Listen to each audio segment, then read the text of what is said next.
이동현의 촉 시간입니다. 월요일 오창석 시사평론가와 함께합니다. 어서 오십시오. 네, 안녕하세요. 오창석입니다. 네, 먼저 기부터 해볼까요?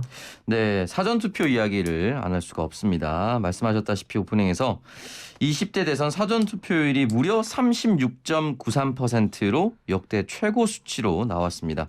그만큼 이번 대선에 대한 열기가 뜨겁다라는 것을 알 수가 있고, 뭐 또 하나는 사실상 사전투표가 완전히 정착이 돼서 3일 동안 투표를 할 수 있기 때문에 미리 편하게 한다라고도 볼 수가 있습니다. 중요한 거는 토요일 오후 5시부터 실시한 확진자 사전투표 관리가 굉장히 부실해서 도마 위에 올랐습니다. 이 부분에 대해서 기표된 용지를 배부받았는가 하면, 또는 이제 투표를 하고 난 투표 용지를 투표함이 아닌 어떤 종이백이나 다른 부분에 넣는 것이 굉장히 불안하다라고 얘기하셨던 국민들도 계셨고요. 이런 문제점의 이제 근본적인 원인이 뭐라고 보십니까? 우선 우리 청취자분들이 제일 궁금할 것은 이 높은 사전 투표율이 누구한테 유리할까? 뭐 네, 이런 그렇겠죠. 거겠죠. 뭐 뒤에 가서 아마 질문이 있을 것 같으니까 뒤에 가서 얘기하기로 하고요. 사전 투표 부실 관리의 근본적 원인은 중선이가 준비를 못한 거죠, 뭐. 다른 게 있겠습니까? 이게 그 선거관리위원회가 이제 행정부 산하라서 정부의 잘못이다라고 얘기하시는 분들도 있는데, 이게 선관위 같은 경우는 독립된 헌법기관이라서 예. 또 대법원관 출신이 또 선관위원장을 맡고 있고 국가의전서열도 6인가 그렇습니다. 그러니까 처음 있는 일이었기 때문에 네, 더더욱 사전에 준비를 철저히 했어야 되는데 네, 안이하게 판단했는 것 같고요. 네. 그 각 지역의 선관위 위원들 직원들은 사실은 지금 며칠째 밤샘 작업하고 힘들게 일하고 있거든요. 이건 중선위의 문제 있다고 좀 봐요. 중선위가 너무 안이하게 판단하지 않았느냐. 시뮬레이션 같은 것도 안 해보고 그랬기 때문에 이런 결과가 나왔다. 그러니까 둘째 날 확진자들이 투표할 때 그렇게 많이 몰릴 줄도 예상 못했고, 네. 그리고 일반 투표는 굉장히 줄이 빨리 줄어들었어요. 네. 근데 확진자 투표는 줄이 안 줄어듭니다. 전혀 준비가 안 돼 있었다는 얘기죠. 이거는 본투표 날 또 이런 일이 벌어지는 거는 정말 중선의 망신이니까 제대로 준비해서 본투표 때 이런 일이 없어야겠습니다. 네, 알겠습니다. 제 주변에는 이제 쇼핑백 같은 곳에 이제 투표함을 넣으라고 해서 불안해서 그냥 돌아왔다라고 말씀하시는 분들도 계셨는데, 본투표 당일에는 이러한 시행착오가 절대 없어야 된다라고 말씀을 꼭 드리고 싶습니다. 그러니까 뭐 이런 것도 그 기표소의 투표함을 복수로 하면 안 된다. 뭐 그런 조항 때문에 그러는데, 그런 것도 이거는 초유의 사태였기 때문에 확진자가 투표를 한다는 거. 이걸 당연히 판단해서 기표함을 뭐 더 할 수 있도록 뭐 만들어야지. 이게 그냥 준비 안 돼서 누가 봐도 이상하지 않습니까? 쇼핑백에 담는다는 게. 그렇죠. 그걸 네. 했다는 것은 이거는 선관위가 변명의 여지가 없다, 그런 생각이 듭니다. 네, 그리고 일부 지역에서는 뭐 이재명 후보자의 이름 옆에 도장이 이미 찍힌 기표용지, 또 다른 지역에서는 윤석열 후보자의 이름 옆에 도장이 찍힌 기표용지가 배부가 되었다가 다시 회수가 되는 것까지 받아서, 현장에 있었던 사람들, 만약 이재명 후보에게 도장이 찍힌 용지를 받은 사람들은 뭐야, 왜 이재명 후보에게 투표가 돼 있지? 이재명 후보한테 막 부정선거 있는 거 아닌가? 아니면 또 반대로 윤석열 후보 도장을 찍힌 용지를 받은 사람들은 또 반대로 생각할 수도 있는 부분인데, 이런 부분 또 어떻게 봐야 될까요? 아마 받으셨던 분은 굉장히 당황하셨을 거라 봅니다. 뭐 조작은 아니겠죠. 네. 누가 이렇게 조작을 합니까, 바보처럼. 그렇게 티나게 조작을 한다는 건 말이 안 되는 거고, 지역별로 서로 다른 후보들의 이름에 도장이 찍힌 것도 뭐 말이 안 되는 거죠. 사실. 예. 그러니까 뭐 실수라고 하는 건데, 그 부재자 투표 사전 투표 때 관내 투표는 이런 일이 없죠. 밀봉을 하니까. 네. 근데 관내 투표에 이미 기표했던 분들에게 이제 들어온 것 같은데, 이것도 역시 변명의 여지가 없습니다. 근데 문제는 그러면은 그 투표용지를 무효로 할 것이냐. 그럴 수는 없죠. 그 앞에 있는 사람은 정상적으로 투표를 하고 갈 가능성이 그러니까 그것도 높았으니까요. 확실히 중선위에서 결정을 내줘야 돼요. 그 뭐 각 투표에서 자체 결정 맡긴데 그러면 안 되고, 중선위에서 당연히 무효로 하면 안 되고 유효로 한다라는 게 있어야죠. 그 왜 자신들의 실수로 소중한 한 표를 그냥 무효로 날립니까? 그건 있을 수 없는 일이잖아요. 그러니까 그런 걸 확실히 정립해서 이야기를 해줘야 됩니다. 그 부분에 있어서도. 네, 알겠습니다. 이 부분에 있어서 선거가 워낙 크고 또 대통령 선거다 보니까 양당의, 모든 정당의 사람들이 선관위를 비판을 했습니다.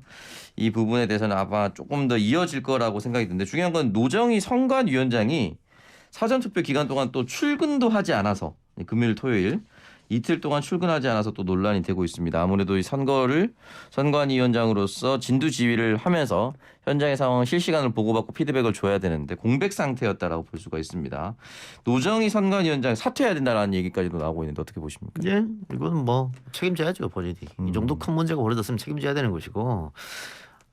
이번에는 뭐 여당도 마찬가지고 야당도 뭐 마찬가지고 부정 개표는 없다. 다들 그렇게 공식적으로 얘기하잖아요. 네.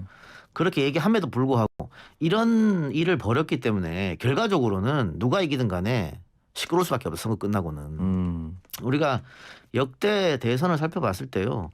부정선거, 부정개표 이슈가 이야기가 안 나왔던 것은 이명박 대통령 될 때밖에 없어요. 뭐 격차가 너무 컸기 너무 컸기 때문에 압도적으로 이겼기 때문에. 그 이후에는 박 전 대통령이 대통령 될 때도 진보 진영에서 이거 부정개표다. 그 얘기했지 않습니까? 뭐 투표한 뭐 개수기 뭐 이런 수치 나오고 막 얘기했잖아요. 그랬었죠. 네. 마찬가지입니다. 문재인 대통령 될 때도 보수 진영에서 사전 투표 문제 삼아서 부정 선거 있다고 얘기했지 않습니까? 2020년 총선 때도 황교안 대표가 그런 얘기를 지금도 대통령 선거가 5년 지났는데 지금도 그 주장하는 사람도 있잖아요. 똑같은 임무를 근데 하고 있습니다. 이런 게 있기 때문에 그러면 또 선거 끝나면 또 이게 이런 주장을 하시는 분이 생깁니다. 그러면 그게 또 국론 분열로 이어지는 거 아니겠어요? 네. 그렇기 때문에 이거는 당연히 책임 있는 사람이 책임을 져야 되는 문제죠. 네, 알겠습니다. 이게 아마 선거가 끝나고 나서도 이어질 수밖에 없을 것 같다는 생각이 드는데 여론조사가 마지막까지 공표됐을 때 초접전 양상, 오차 범위 내에 들어와 있었던 것이 대부분이었기 때문에 이 오차 범위 내에서 승부가 난다라고 했을 경우에 이 몇몇 표가 굉장히 중요하지 않습니까? 아마 끝나고 나서도 양 진영에서 이 부분이 잘못됐다라고 얘기를 할 수도 있는 상황이 열려 좀 안타깝습니다. 예. 그러나 뭐 선거 끝나고 공당에서 공이 부정 이야기는 하지 않을 거예요. 뭐 민주주의를 부정하는 것이고 시스템상 불가능하고요. 네. 그리고 정말 선거 부정을 하려면은 몇십만 명이 입을 모아야 됩니다. 그게 가능하겠습니까? 그건 거의 불가능하죠. 예. 게다가 여론조사 업체들, 방송국 사람들하고도 입을 맞춰야 돼요.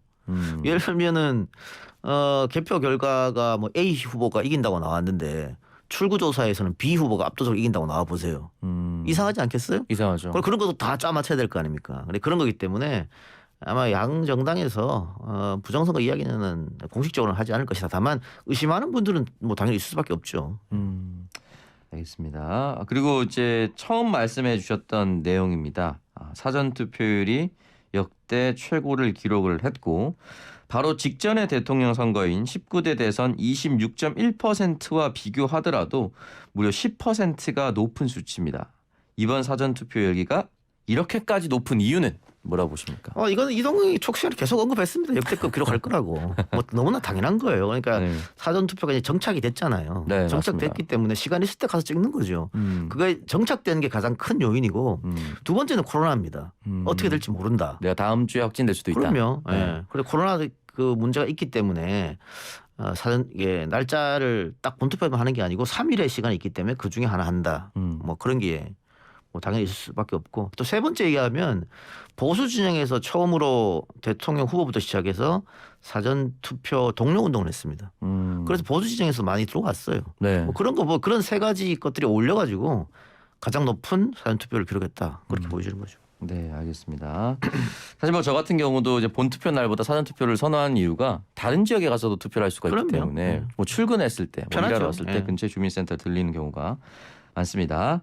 자, 지역별로 살펴보면 전남이 51%로 유권자 절반 이상이 이미 사전 투표에 참여를 했습니다.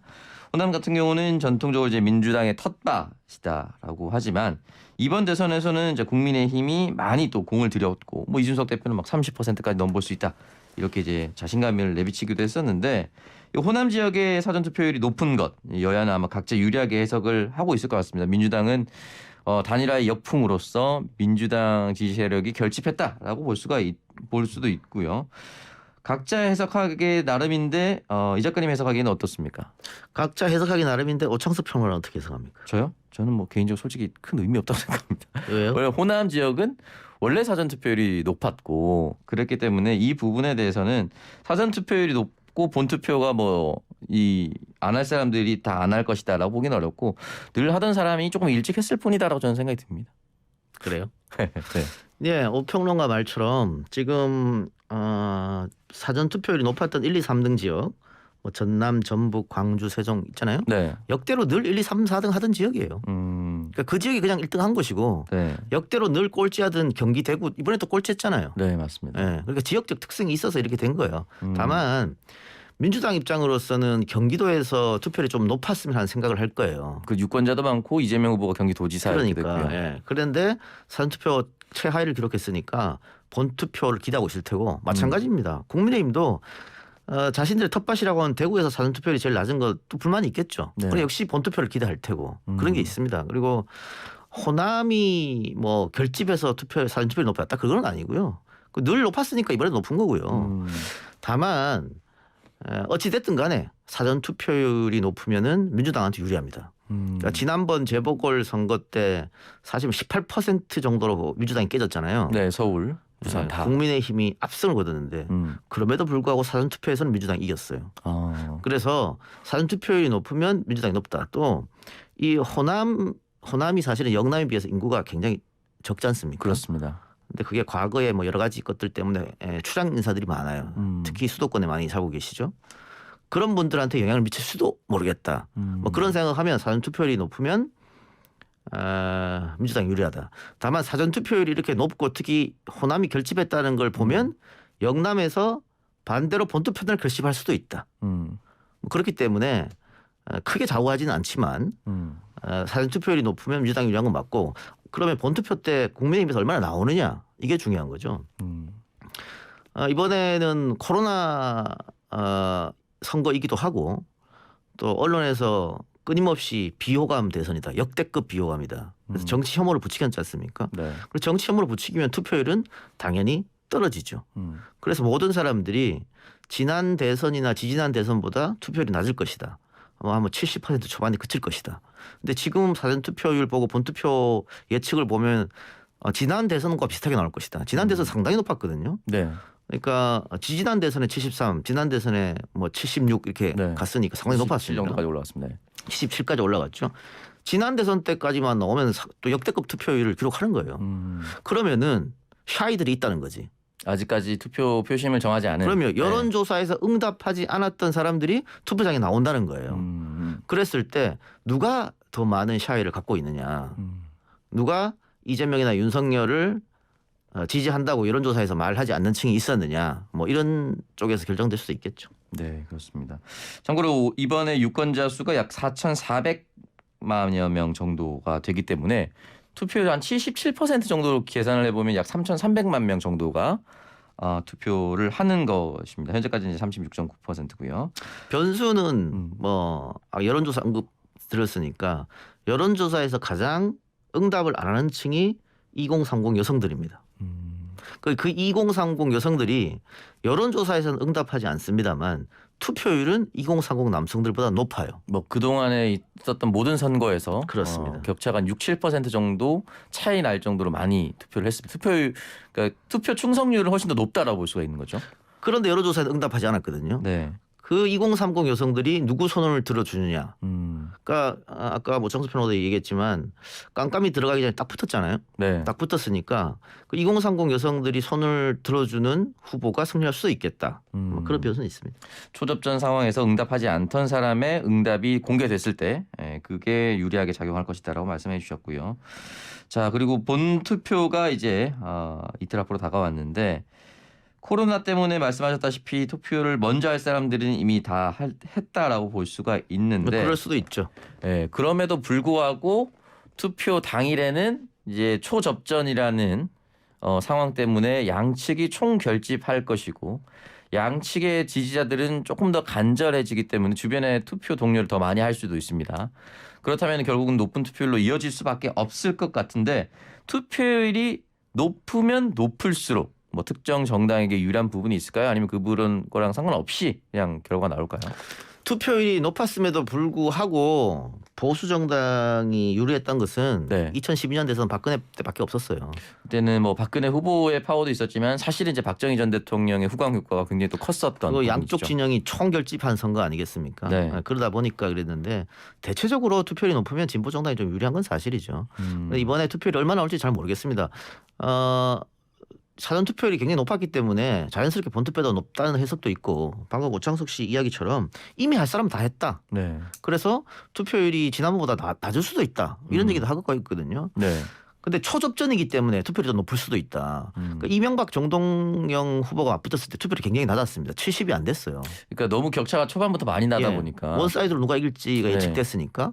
그런데 누가 이길지 몰랐던 노무현 이해창 때는 투표율이 상당히 높았단 말이에요. 네. 올렸단 말이죠. 그게 초접전으로 결론 났기 때문에 그날은 사전 투표가 없었잖아요. 없을 네. 때였지 않습니까? 그렇습니다. 그러다 보니까 선거 당일날 엄청난 투표 동료 운동이 일어났습니다. 맞습니다. 당일 내내. 예, 그날 당일날 전국으로 문자가 오고 간 게 상당했었거든요. 그게 다 투표 동료였단 말이죠.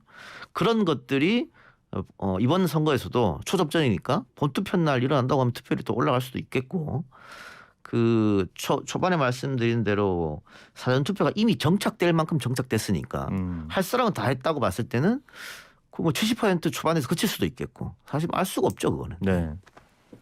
알겠습니다. 자 이제 대선 막바지인데요. 이재명, 윤석열 두 후보 모두 수도권 공략에 화력을 다할 예정입니다. 결국은 이제 경기, 인천, 서울까지 포함해서 이 수도권 세 지역의 득표가 어떻게 되는지에 따라서 선거의 향방이 달라질 것이다라고 생각을 하는 것 같은데 수도권 공략 이번에 가장 큰 포인트가 될 수 있겠죠. 그렇습니다. 네.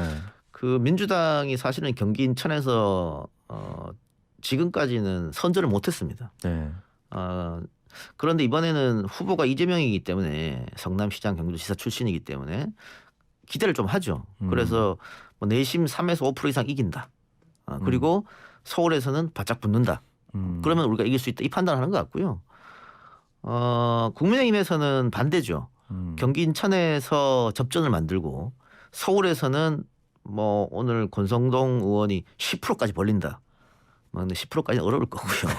아무리 이긴다고 하더라도. 네. 근데 어쨌든 벌린다. 네. 그러면 우리가 이긴다 생각인데 인구의 절반이 수도권에 살지 않습니까? 그렇습니다. 결국은 수도권 싸움일 수밖에 없다. 그리고 과거처럼 지역이 몰표를 주지는 않을 거 아닙니까?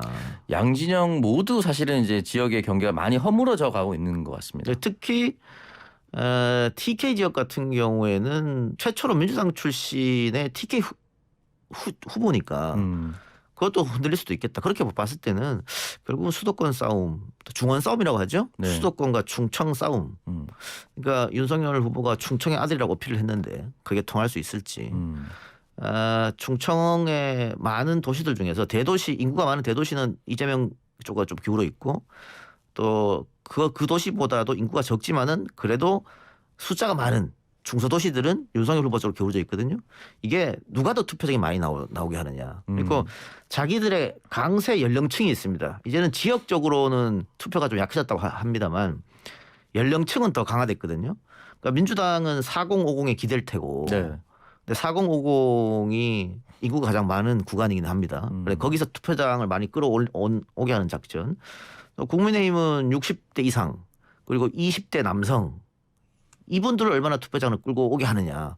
마지막 4월이 달린 거죠. 그래서 본투표 때 아직 투표하지 않은 사람 사실 지금 30%를 넘겼기 때문에 37% 가까이 사전투표를 기록했기 때문에 본투표에서 뭐 이 정도만 나오면 성공이잖아요. 투표율이 상당히 높은 거 아닙니까? 네.